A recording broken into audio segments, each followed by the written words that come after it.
Teenagers were bombarded with a tsunami of harmful self-harm and suicide content just weeks before the new online safety laws came into effect. That's according to research by the Molly Rose Foundation.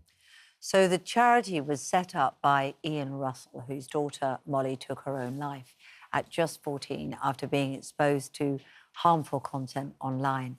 Ian is now calling on the Prime Minister to step in and strengthen the new measures.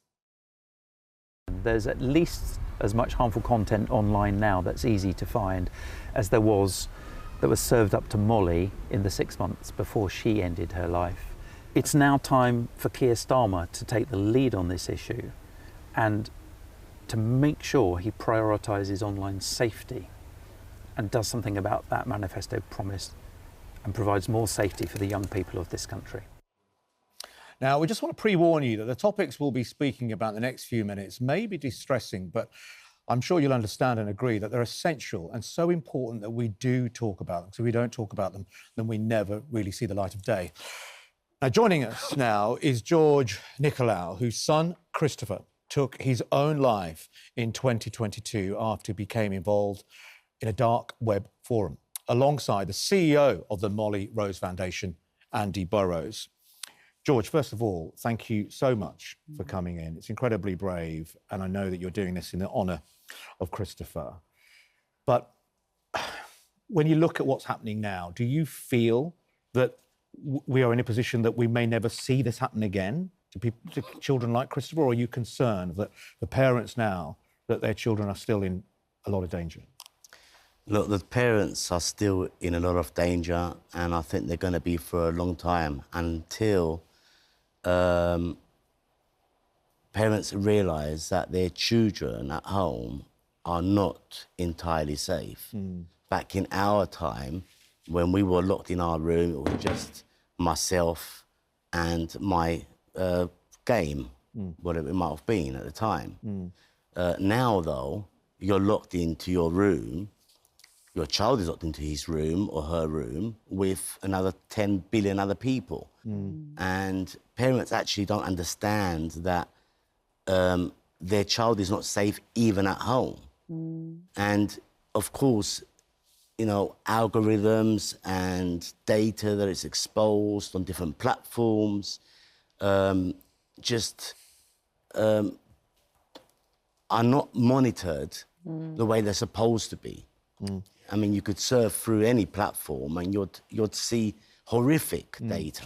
George, the thing that you've spoken about before, which is I find really alarming, that you say it took about 50 days for your son to go from what you remember him to be a happy boy to the tragic end. 50 days. That's right. That's such a short space of time.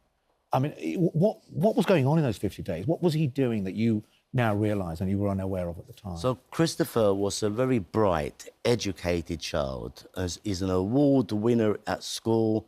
He's got medals up there. He's top student at Cheshunt St Mary's School. Now, there was a massive change because they somehow found a way to, while he was playing a game, a pop-up game come up on the screen. He clicked on the pop-up on the game that was supposed to be free, opened up an application form. He had to download it, he had to complete it, fill in our passport details, our personal information. And then they said to him, now that we've got you where we want you to be, you shall do what we say or we shall kill your family. And you presumably at the time, like many parents who'll be watching this will be fearing, had no knowledge this was going on.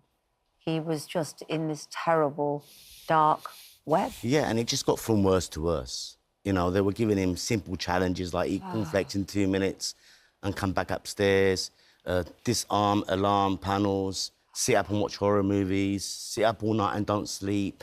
All of these challenges were like getting more and more difficult.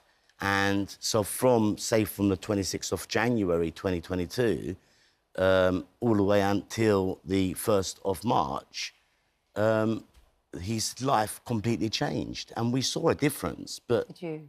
Of course, but, you know, you can never understand. I mean, had I known what I know today, I would have gone upstairs, who you talking to? But sometimes, George, I mean, you expect any parent with teenage children, any children, you see changes, don't you, as boys are growing up, and you may put it down to any kind of, hormones, puberty, whatever. Yes. Yeah, he was finished. The last thing you're going to expect that this sick bullying is happening online. And if we come to you, now, there has been this Online Safety Act. We were led to believe that this was going to be a groundbreaking moment and really put an end to this. You're concerned at the foundation, the Molly Rose Foundation, that it's just not going far enough and it's not really working at all. Just explain that to us, please. Yeah, so the research that we've released this morning just shows that in the weeks before the Act took effect, TikTok and Instagram could still bombard teenagers at pretty much an industrial scale with just the most appalling types of content similar to what Molly saw. Now, what Ofcom, the regulator, is telling the likes of TikTok and Instagram to do is to spend £80,000 to fix those algorithms. Now, that's less than Instagram is currently paying to advertise on the front of a cinema on the South Bank in London. So it's a sticking plaster. It's not the decisive action that we need. And that's why, you know, we've got a really clear message now to the Prime Minister that I think parents watching this morning will all agree with. It's time to just come in and decisively take this issue head on and once and for all to make sure that social media is safe. May I just give a right of reply here, if possible, which I'd be interested in your response to. An Ofcom spokesperson and Technology Secretary Peter Kyle say the new measures implemented since the research was carried out will help to prevent children's exposure to the most harmful content and tame toxic algorithms. Ofcom added that any company that does not comply can expect enforcement action. Does that satisfy, first of all, you, Andy? And then, of course, we'll come to you. It really doesn't. You know, regrettably, we've sat in a room with Peter Kyle, with the Prime Minister. We've set out very clearly where bereaved parents, we're here at the Molly Rose Foundation, where I think, you know, the many organisations who've spent years trying to get this legislation on the statute book, you know, where we all think that we need to see this go further. And, you know, effectively, we've had radio silence. We've got these kind of breathless PR claims from Ofcom and from the government. But right now, we just do not have the confidence this is going far enough. George, is there a specific thing that you don't see in the Act at the moment that would make a difference, that needs to come in? I think that they should, the platform should look at what information and what data is exposed on their platforms. I think they should monitor the platforms a lot better. They should manage it a lot better, and they should not allow it to be released unless it passes their criteria. Yeah. And if they become stricter on this... It would prevent Absolutely. the horror. And just, I know that it's never far from your mind, the horrific loss of Christopher, and I know that you're using that pain to do some good, which is so admirable and we're so grateful for. But how is your family doing? Well, ever since we lost Christopher, I thought, you know what, I'm not going to sit back and do nothing. I've got to save other children's lives. I've set up ccfworld.org just so that we could help other children steer away from social media. So we'll go to schools, we do presentations, we take the kids out, but of course, no mobile phones.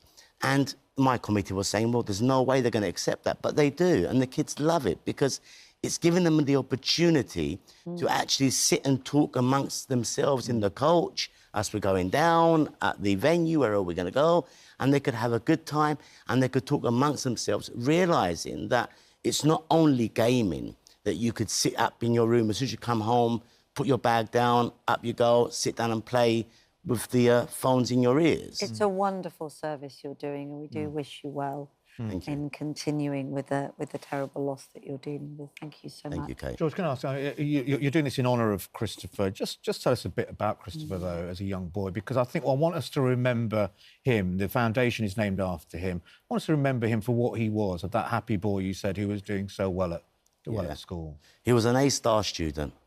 He was a bright, happy, well-mannered, educated, super child.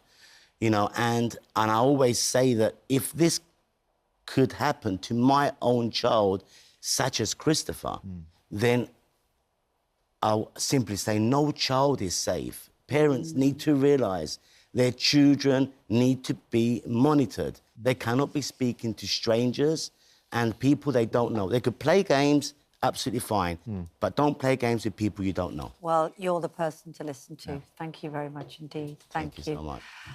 Both TikTok and Meta dispute the findings of the report, with TikTok saying the findings don't reflect the real experience of people on our platform, which the report admits, while Meta say they disagree with the assertions of this report and the limited methodology behind it. But I'm sorry that we're tackling such serious subjects because nobody wants to think about them, but of course it's so vital. Yeah. We'd love to hear your thoughts on it, and if you have been affected by any of the issues we've been discussing, you can find advice and support at itv.com/helplines. Thank you so much. George and Andy, thank you so much.